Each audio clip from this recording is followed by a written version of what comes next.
アルサラーム・イーライクム、アルハムド・リラ、ワルサラート、ワルサラーム・エアラー、ラスル・アッター、ワエアラー、アラー、ワシャビ、ワマウラヒ。パレスチナ問題と聖地アルアクサー、モスクに関する、ムスリムなら知っておくべきの重要な事実。アルアクサー・モスクとは、塀で囲まれた敷地全体のことです。その塀の内部全体がアルアクサー・モスクなのです。その面積は14万4000平方メートル、144ドゥナムに及びます。アルアクサー・モスクの内部には、岩のドーム、クッパトゥッサフラーがあります。その内部には、ジャーミュー・モスク、集合礼拝所またはキブリ・モスク、一番奥の礼拝所があります。その内部には、マルワニ礼拝所、ムサッラー・アル・マルワニもあります。これらすべてがアルアクサー・モスクの内部にあるのです。これらすべてがアルアクサー・モスクの一部です。アルアクサー・モスクには、知識の講談、マサートブ・アルイルムが30カ所、水糸が26カ所、機能している給水所、サビールが11カ所あります。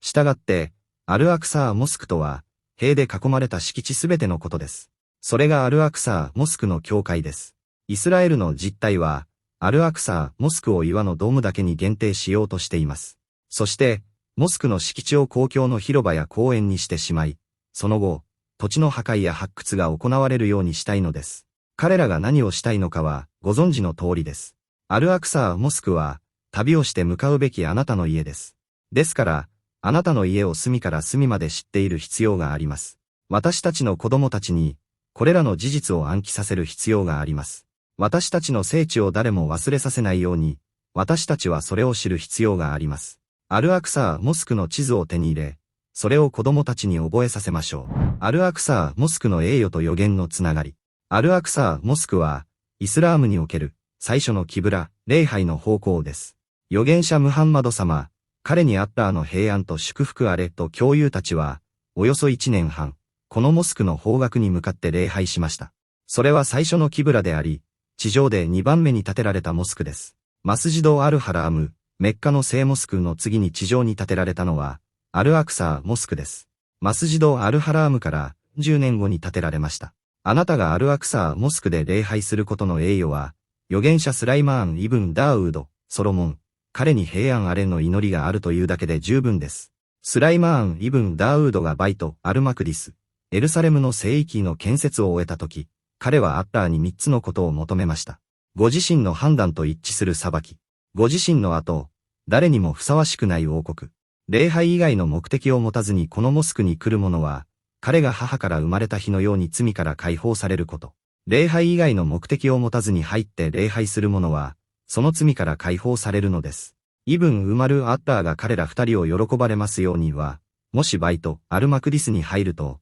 飲食をしませんでした。それは、礼拝のためだけに入ったという、このハディースの報奨を得るためでした。このように、私たちの主アッターはアルアクサー、モスクを栄光あるものとし、大きな祝福を置かれました。クルアーンにはこうあります。アッターに栄光あれ。一夜にして、彼のしもべをマスジド・アルハラームから、我がその周囲を祝福したマスジド・アルアクサーへと旅させられた。クルアーン第17章アルイスラー、第1節。周囲を祝福したということは、祝福がその中に倍増しているということです。預言者様、彼にアッターの平安と祝福あれがアルアクサー・モスクへ夜の旅、イスラーをされたのは、このウンマ、イスラーム共同体とアルアクサー・モスクを審判の日まで結びつけるためです。そして、彼はそこで全ての預言者のイマームとして彼らを率いて礼拝されました。これは、メッセージ、預言、統治、そして経典がこのウンマへと移行したことを示す象徴です。この出来事がアルアクサー・モスクで起こったのは、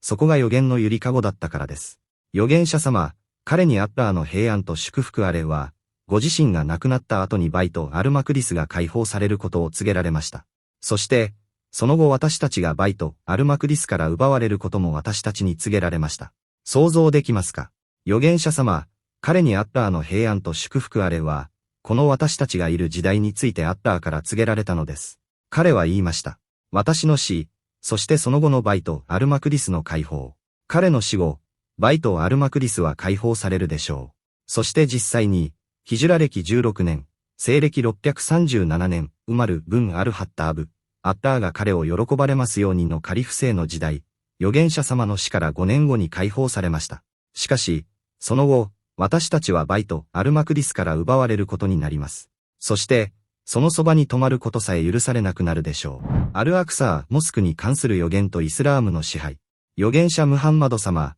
彼にアッラーの平安と祝福あれは、アルアクサー・モスクについて言われました。それは、なんと素晴らしい礼拝所であることか。そこは終結と復活の地である。また、預言者様は言われました。人々に、無知の長さほどの場所からバイト、アルマクディス、エルサレムを見ることが、全世界よりも愛おしいと感じるような時代が必ず来るだろう。これは、わずかな隙間からでさえバイト、アルマクディスを目にすること、それだけが望みとなる困難な時代が来ることを意味します。人々は、バイト、アルマクディスを満ち足りるまで見たいと望むでしょうが、それができないのです。なぜか、奪われた状態だからです。しかし、朗報があります。預言者様、彼にあった平安と祝福あれは、私たちが今直面しているこの剥奪の後、私たちはバイト・アルマクディスを再び手にし、そこがハリーファ、イスラームの指導体制の地となることを告げられました。なぜなら、イスラームのハリーファ制は、アッラーのお許しにより必ず戻ってくるからです。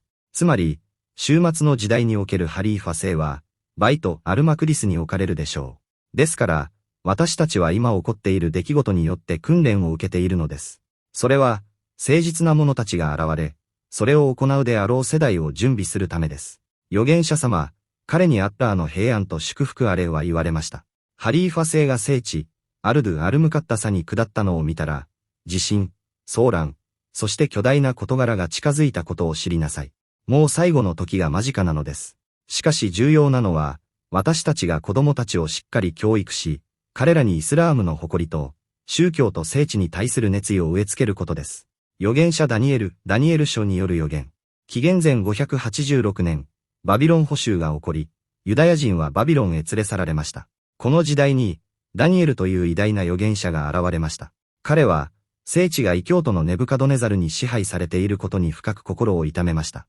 そこで、アッラーイと高き神はダニエルに、聖地が再び単一神信仰の民によって支配されるが、それは別の共同体からであると告げました。これを受けて、ダニエルは聖書における最も偉大な朗報の一つ、歴史上最も偉大な朗報の一つを伝え始めました。元司祭であったアブドゥルアハド・ダーウードは、この預言について、最も偉大な人間、そして使徒たちの封印者である預言者ムハンマド用の使徒派遣に関する最も驚くべき、最も明確な預言であろうと述べています。ダニエルは、この預言の中で、意図高き者の聖者たちのが聖地バイト・アルマクディスを統治するのを見ました。そして、この出来事が、大コンスタンティヌス、ダニエルが出現を予言した人物の350対因年後に起こることを告げました。さらに、ダニエルは、このはバイト、アルマクディスを支配するだけでなく、コンスタンティヌスの故郷であるコンスタンティノープルさえも支配するだろうと告げました。ダニエルは、この朗報に感動し、このの時代に埋葬されることを望んだほどでした。ウマル・イブン・アル・ハッターブと預言者ダニエル書の預言。ウマル・イブン・アル・ハッターブ、アッターが彼を喜ばれますようにの時代、タイグリス川沿いの都市タスターの宝物庫で、一人の偉大な男性の遺体が見つかりました。タスターの民は、雨が不足すると、この男性の寝台を取り出して神に祈ると、雨が降ったと言われていました。教友たちは、この男性は誰かと尋ねると、彼はダニエルだと答えました。そこで彼らはウマル・イブン・アル・ハッターブに、この人物をどうすべきかと使いを送りました。ウマルは言いました。13の墓を掘り、人々がダニエル、彼に平安あれにまつわることのないように、その中に埋葬しなさい。これは正しい伝承として確認されています。ダニエル書の預言。ダニエルは、今日に至るまで経典の民、キリスト教徒とユダヤ教徒が手にしているダニエル書第7章に記されたこの預言の中にいます。ダニエルはこの預言の中で、地を支配する4つの王国、すなわちバビロン、ペルシャ、ギリシャ、ローマを見ました。そして、大死の王国、ローマ帝国の時代に、一人の王、第11番目の王が現れることを予言しました。彼は最も危険な皇帝であり、3人の王を破り、不信仰、クフルを広めるでしょう。この予言は、コンスタンティヌス大帝に当てはまります。彼は3人の王を破り、ニカイア公会議を開催しました。彼は歴史上最も危険な皇帝の一人です。ダニエルは言います。そして、この偉大なコンスタンティヌスの出現から350対因年を数えると、聖地に再び単一神信仰、タウヒードが戻ってくるだろう。コンスタンティヌスの出現の年から350対因年を加えると、それは西暦630年代、正確には西暦637年となり、それはまさに埋まるイブン・アルハッターブの手によってバイト・アルマクディス、エルサレムが解放された時と一致します。これは、バビロン捕囚以来初めて、バイト・アルマクディスが単一神信仰の共同体によって統治された瞬間でした。ユダヤ人はシューゴに戻った後でさえ、聖地は偶像崇拝者によって統治され続けていました。この状態が埋まるイブン・アルハッターブの時代まで続いたのです。だからこそダニエルは、単一神信仰がこの地に戻る時代、すなわちこの時代に埋葬されることを望んだのです。そして、ダニエルはさらに、このウンマ、イスラーム共同体はコンスタンティヌスの故郷であるコンスタンティノープルをも所有するだろうと告げました。コンスタンティノープルは、彼の名にちなんで名付けられた首都です。ダニエルはこれを予言し、コンスタンティノープルが審判の日までこのウンマの手に留まることも予言しました。なんと驚くべき、不思議な予言でしょうか。単一神信仰のウンマによるバイト・アルマクディスの解放は、簡単なことではありません。それは人類の歴史における画期的な出来事です。古代の年代記は、このテーマについて語っています。司祭トーマスの年代記には、ムハンマドのアラブ人がバイト・アルマクディスを解放したことが記されています。これは、意図高き者の聖者たちのウンマが出現したことの印だったからです。イギリスの役割とイスラエル建国に至るまでの計画。1906年、イギリスはパレスチナ全土の完全な測量を実施しました。これは、バルフォア宣言の11年前のことです。1918年、イギリスはパレスチナを占領しました。1918年から1948年までの30年間にわたり、ユダヤ人が連れてこられ、パレスチナで最も良い地域、すなわちヤッファ、海岸沿い、ハイファを与えられました。彼らは武装され、訓練されました。そして、30年後、ゲームが始まりました。ユダヤ人はイギリスの拠点を爆破し、キング・デイビッド・ホテルを爆破しました。するとイギリスは、あなたたちはひどい。これは危険だ。我々は撤退せざるを得ないだろう、という姿勢を取りました。そして、彼らは1948年5月14日にパレスチナを放棄しました。そして、その翌日の1948年5月15日、イスラエル国家が宣言されました。茶番は少し待てよという芝居すらありませんでした。もう少し待って、計画的ではないように見せかけろよと。彼らは言いました。気にするな、誰も気にしないさ。イスラエル国家宣言から11分後、アメリカ合衆国が彼らを承認しました。その15分後には、イギリスが彼らを承認しました。ちょっと待て、君たちは昨日の夜撤退したばかりではないか。それは筋が通らないだろう。いやいや、寛大な心を持とうよ。これは、世紀の初めから計画され、準備され、調整された、周到なゲームでした。バルフォア宣言は、長い道のりの最初の一歩に過ぎず、その前には周到な準備と調整が行われていました。西側諸国は、中東に無料の航空母艦を欲していたのです。嘆きの壁は、アルアクサー・モスクの城壁の一部、すなわちアルアクサー・モスクの西側の壁です。その名前は、嘆きの壁ではなく、アルブラークの壁です。なぜなら、預言者ムハンマド様、彼にアッラーの平安と祝福あれが夜の旅と昇天イスラーとミウラージの際に、ブラーク、天魔をこの壁につないだからです。そして、アルブラークの壁には、ユダヤ人に帰属する意思は一つもありません。ユダヤ人がこの場所を礼拝に使い始めたのは、バルフォア宣言の後の1917年以降になってからです。イスラームの寛容な教えにより、彼らはこの壁の前に立って礼拝することが許されました。しかし、時が経つにつれて、いつものように彼らは欲を出し、これは神殿、ヘーハルの残骸だ、と言い出しました。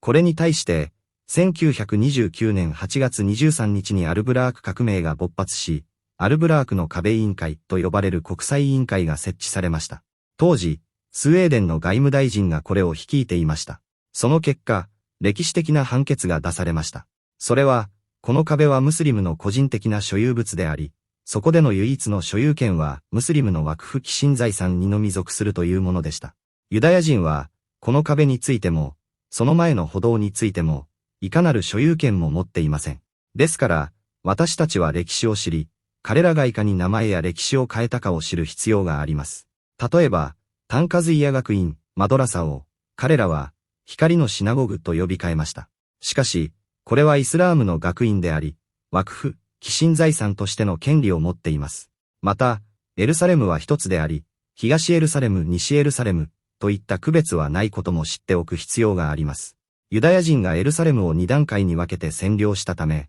最初に占領した部分を、西エルサレム、次に占領した部分を、東エルサレムと呼んだに過ぎません。しかし、エルサレムは一つなのです。そして、1969年8月21日、アルアクサー・モスク放火事件が発生しました。これは計画的な放火であり、アルアクサー・モスク内部のキブリ礼拝所が被害を受けました。イスラエルはその子を水を止めたため、ヘブロンやラマッタから消防車が来て消火に当たらざるを得ませんでした。このアルアクサー・モスクの火災は当時世界中を揺るがし、その結果、イスラーム協力機構 OIC が設立されました。この機構には、17のイスラーム諸国が加盟しています。この機構は、ジッタを暫定的な本部とし、エルサレムを恒久的な本部とすることが決定されました。結論。ガザの出来事に関する呼びかけと信仰の原則。すべてのムスリム、すべての人間は、ガザの人々のために何をしたかについて問われるでしょう。手にできることがあったのに行わなかった人は、皆問われます。祈り、ドゥアーを決して怠ってはなりません。祈りは、決して外れることのない夜の矢です。不買運動を決して怠ってはなりません。あなたにできるあらゆる支援を決して怠ってはなりません。そして、これらのすべてに加えて、あなたは確信を持って知らなければなりません。今の世界は、この現状において、主、アッラーの目的と究極の目標が最も良く、最も完全な形で実現するようにできています。これらの出来事によって、あなたの信仰、アキーダーが乱されることがあってはなりません。注意してください。これらの出来事が、全宇宙の主に対するあなたの確信を乱すことがあってはなりません。世界はいつでも、いかなる時でも、主、彼に栄光あれの御心が最も完全に実現するようになっています。世界は、神の目的と目標、彼以外に知る者はいない、に従って、その時に応じて、彼、アッラーが諸民族をこれらの出来事によって正すのです。